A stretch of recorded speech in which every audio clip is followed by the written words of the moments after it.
What's going on YouTube? The Roving Ronin here, and we are doing our first on-location episode. And we're coming back to the place we first started at in our first episode, JT's Knife Shop. And we are here with Joe Tarbell, who's the owner of JT's Knife Shop. And today we're going to go over some really classic discontinued brands that Joe has coming up. Just a little sample, probably over 1,000 of these he has to go through, so let's take a look. What's going on, Joe? Good. Glad to see you here. All right. Something I've been trying to do for about 3 years now is go through my collection, and something always happens. So I finally dedicating some time to go through my collection between Spyderco, Zero Tolerance, Benchmade, Customs. I probably have 1,000 knives plus to go through. A lot of fun, but it's a lot of work, you know. So I found some old vintage stuff that I haven't seen or forgot about. Philip Bugazowski spikes by Benchmade. That's something that they did years ago. I don't think I've made these in probably close to 20 years. So these are pretty popular. We got those. We got some of the old Pat Crawford, real famous knife maker from the 70s and 80s. And it's called his Leopard. So we got one of these. Again, I haven't seen these in a long time. Rescue knives. Back before they did the Striker series, they did these rescue knives for, you know, police, military, whoever. That's the first production. Look at that. We also got some great Spydercos from really iconic makers. Like that's a Jess Horn. That's one of the Spyderco Jess Horn designs. Yeah, they haven't made these in quite a while, and Jess Horn was one of the most famous makers of all time. And another name that you know is Frank Centofonte. Yes. Frank Centofonte, the man's a legend, and this is one of his designs. Spyderco was one of the first to start using these designers. You could buy the Frank Centofonte custom for $1,000, or you could buy the Spyderco for, at the time, probably $150 to $200. It was always nice. We have one of the little temperances, which is kind of neat because I think this is the first or one of the first times they started using the compression lock. Oh, fantastic. Yes, I don't know if this is the first knife, but it's one of the early ones. And these are pretty unique. I haven't seen these in quite a while. Take a little look into knife history as well. Yeah. The Q, the Spyderco Q, when this came out, it blew everybody's mind. I mean, that thing's amazing. And they did a few other variations of it, but this is the original classic with the spider design in it. And again, this has a back lock, which is kind of unusual. I don't know if this was something that they inspired the compression lock or not. That I'm not sure. It certainly works like one. Very much so, yeah. And it's just a simple lock, but it's great. And another really famous maker, Howard Bailey. I think he was out of New Jersey. This is one of his custom design pieces. That is absolutely gorgeous. And these are kind of, in my opinion, these are kind of the start of the knife business you have now. You know, this is kind of the start to use the custom designers. This is Michael Walker, real famous for the Walker lock. That's the truth. Yeah. Oh, wow. That's so old it has the original molded clip.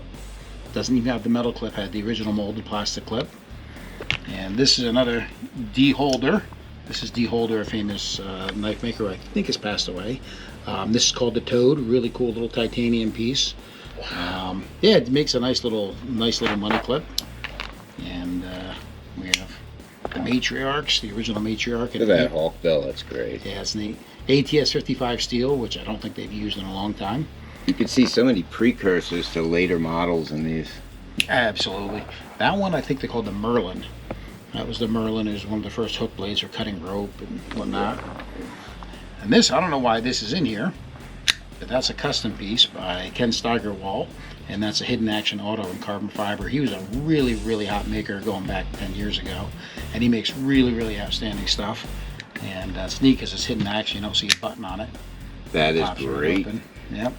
So we got those. So yeah, it's been a lot of fun going through this collection and coming across another Centofonte. Coming across stuff that was hot when I first started the business 30-something years ago. And you forget about certain pieces and you find them, and it just it's been a lot of fun. That is great. Hey, how about anything new? Has anything new come in? Been buying some things out of collections lately. I got a really nice Curtis knife. This is a Curtis F3. Oh, wow. These are hot. These are really outstanding knives. Look at the pivot on that thing. Yeah. It's one of those pieces that I get, and I'm like, do I want to sell it? Do I want to keep it? I But know. I'm in business. I got to sell it. It is what it is. And I picked up a nice Michael Zeba butterfly. He's doing some really nice stuff. So I picked some of these pieces up very recently. And I have a lot more to go through. I have a lot more customs, a lot of Almars I got to go through, some more Benchmade, some more Spyderco. A lot of customs. I got some custom Jess horns, some other customs that I go through as well. So it's gonna take some time, but I'm really excited about it, and it's a lot of fun. Well, Joe, thanks for having us here so we can take a look at these, and we will definitely be back as you go through your collection. Great, thank you very much. Always a pleasure. Thanks a lot. Life, you start to appreciate the more subtle things, rather than chasing like the flashier knives. This one, and I'm going to be the first one to admit, it's certainly not unflashy, but some of the contours in this, and then the background I was able to learn about Michael Ziba. Michael Ziba emigrated from Poland. He's a master metalworker, award-winning metalworker. He helped develop the Manhattan Special. I think it was the MS3 knife. He's also, his mentor was Jason Knight, who I'm sure we're all familiar with. Jason Knight, also an award-winning master knife maker. And this one is actually a collaboration between the two. So I didn't know that at first when I had just glanced at the knife. So it was the look of the knife overall, but the history of it is what got me interested enough to go down and talk to Joe. And you know, and it's always a difficult prospect going to JT's, especially if you're a knife collector, because Joe doesn't make it easy on you. He's always got multiple knives he knows you're gonna love, so you kind of sit there banging your head on the counter trying to figure out what to get. And hey, you know what? Far worse problems in this world to have, trust me. But that's the overview of the Michael Ziba S5.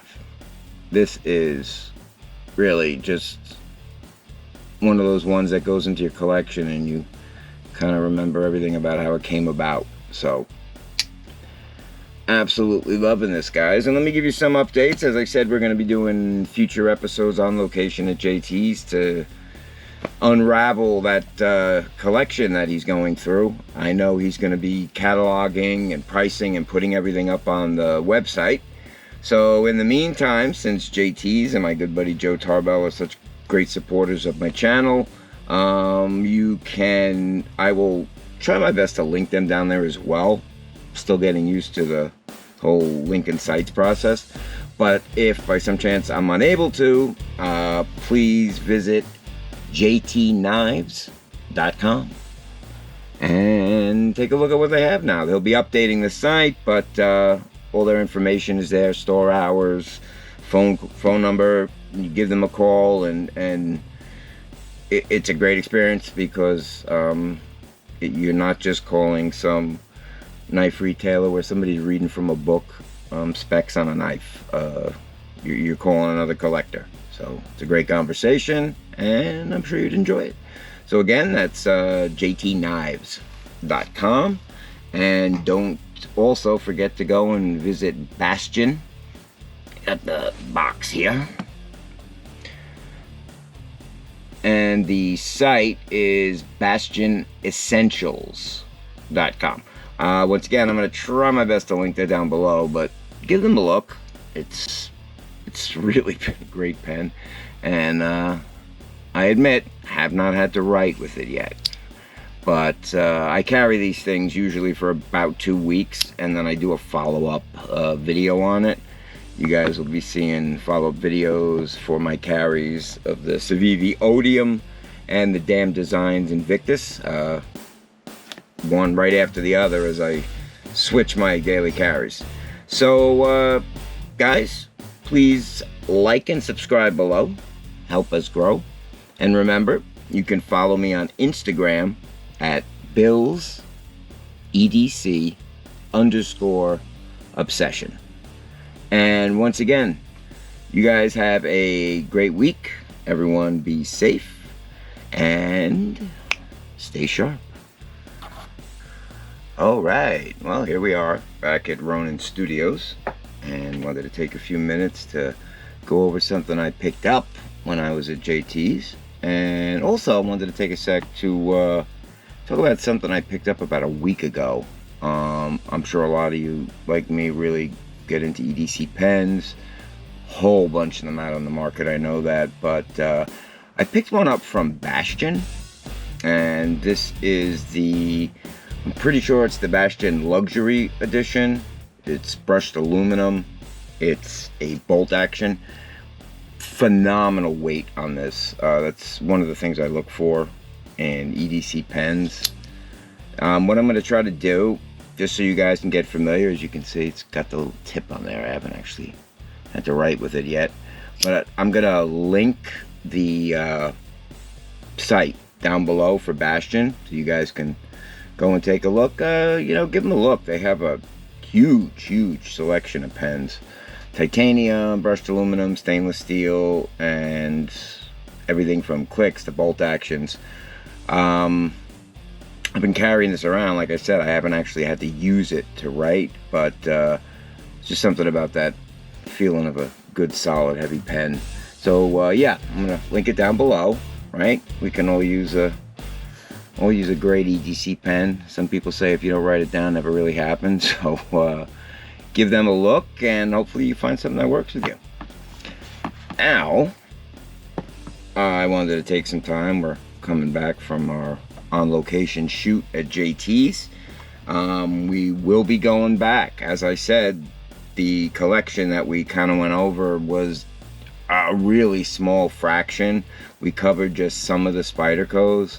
He's got some really amazing Benchmates. A lot of discontinued Benchmates that are really hard to get and really in demand. I've seen some. I haven't had a chance to break everything down yet, and I'm really looking forward to that. One of the things that turned out to work out good for me, right, today, one of the knives he picked up, and one of the things about JT's is he's got, for the size of the location that they're located at in Port Jervis, New York, the stock of new knives they have is just off the charts. Everything from Benchmade, Spyderco, God, I can't even remember the list. Hogue, Chris Reeve, Microtech, etc. Joe also specializes in selling and coming across discontinued knives and very hard to find knives. He gets knives from collections, and one of those knives has a little interesting story to it. We've all got our list of grail knives, the knives we've been chasing, sometimes for a few months, sometimes for a bunch of years. I have mine, and this right here is on that list, but was on it for a very short time. It's the first time somebody actually showed me a picture of a knife they got and let me know that it was going to be available, and it actually became my grail knife. And I think it was about a week and a half in between seeing it, right, and going up there and buying it. Yeah, so it was a short run, but it doesn't take anything away from it. Before I get into it, it is obviously, as you can see, it's a Michael Ziba design, and it came with this really great bead. I'm a bit of a bead nut. I'm sure you've seen me in past videos with my combat gear beads, but this one, and I did a little background on it. It's cast in bronze, but Michael Ziba, who's a award-winning, master knife maker and metal worker, he's based out of Greenpoint, Brooklyn. Let's hear it for Brooklyn. This is something known as the lost wax method. Now, I'm still learning about it, but the benefit of using it is it brings out some really intense and sometimes unusual details. It's just something I really appreciate. Beads can get sort of the same, so I kind of get excited when I see something that's a little bit different. Now, on to the actual. Some of you who follow me on Instagram may have already seen this, because I did set it out, but this is the Michael Ziba S5. This is an absolutely stunning knife. At first, I got to be honest with you, it took me a while to kind of start to appreciate the aesthetics of it. But this, more specific, this is the S5 Mini. There is a full-size version of it, and if you notice the contour of the handle, it's kind of the first thing I almost didn't like about it. You see the little ridge here, the little contoured ridge that just, I don't know what it was about the first pictures of it that kind of threw me off, but almost like the Benchmade Adamas, another knife where I really didn't like the aesthetics of the handle, and then I held it, and now it's a knife, you know, I love and frequently carry. But yeah, once I was able to hold this, the contours, it was just made for your hand. Absolutely gorgeous. Perfect centering. And if you guys can see this, Michael Ziba incorporates some of that metal work into this absolutely incredible backspacer. It's 3 stacked skulls, and if you can see here, yeah, there it is. There's another one right at the bottom. It's just so cool. It's so great. It's got one of the sexiest blades I have seen on an EDC knife. Gorgeous, gorgeous, sort of, not really reverse tanto, but harpoon. It's just absolutely incredible. So I was waiting for a chance to kind of reveal this to everybody so that I can do a quick little overview on it. Figured I'd share that with everybody, make it a little interesting for myself as well. See if we can get an overall reading. The trusty DeWalt tape measure here, and it is coming in at 7 inches on the dot. That's the overall length. We have a blade length of 3 inches and a cutting edge. It's going to come in. It's coming in a little bit under 3 inches, but I'm going to be the first to admit, when you come into tantos and that kind of grind configuration, I usually have a little bit of trouble getting an accurate read of the overall blade, cutting length of the blade. But yeah, this thing is just,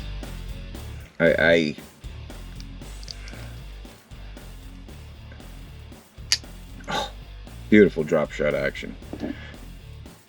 Have a great day, everyone. Be safe and stay sharp.